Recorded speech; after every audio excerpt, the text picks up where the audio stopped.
Hello everyone, this is my latest update for the Rear Zones blog. So today, this morning, Nikki and I visited the Olympic Park, and it wasn't the easiest of places to get to. It took us around 2 hours to get there from the hotel, so it's not in the best location.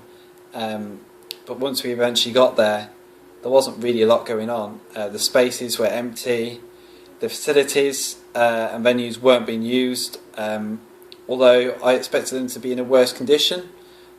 So you could still tell there were signs of the buildings weren't being maintained at all, but there was nobody there. We saw about half a dozen people in and around the Olympic venues, and nobody was really utilising facilities, so it didn't really seem to be much of a legacy there for the Olympic sites. We had a look around to explore to see whether there were actually any events going on, and the only signage I could see was for an ATP tennis event. So that was really about it. So it'd be interesting to see what happens in the next year or so, whether the venues do get used. Yeah, I have reservations over that, and yeah, I'm not expecting the space to change anytime soon. It just seemed to be fall into a bit of disrepair. So once we finished looking around, Nikki and I headed our separate ways, and I went to Gavea to go and speak to a tour operator, a niche tourism operator.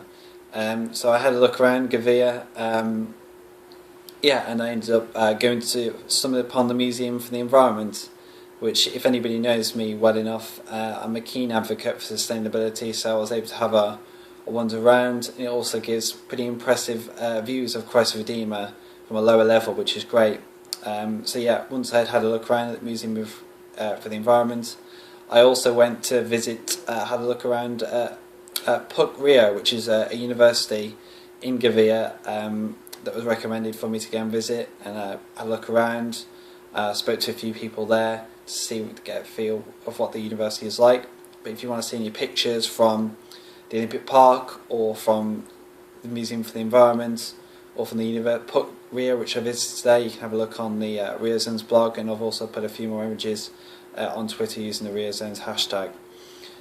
So yeah, I went to go and speak to this niche tourism operator, just to get their perspective on how the Olympic Games had impacted them. Yeah, so it was a really interesting conversation. They also are part of an association, which was really interesting to see how they collaborate with other organisations, and just to hear from them, to get their perspectives on how they communicated with the Rio government and the organising committee, and to assess what extent their involvement was in that as well. So yeah, it was great to get their perspective, and it was a really interesting place to visit, Gavea, compared to some of the other places I visited before. So it certainly gave a different picture to what I'd not seen. So it seemed to be well linked between buses, and yeah, it was a very nice place to go and visit. So tomorrow I'm going to be heading back to the Bearing factory to go and speak to a few entrepreneurs there, and in the afternoon time I'm going to be speaking to another small tourism operator, tour guide organisation, to go and find out a bit more, that's based near the port region, Port of Villa, just to find a bit more about them, and to assess some of the impacts there. And then Friday is my final day in Rio de Janeiro, and I've got a meeting with the Museum of Tomorrow, so I probably won't be blogging on Friday, because that's the only meeting that I have before we get on the plane home back to the UK.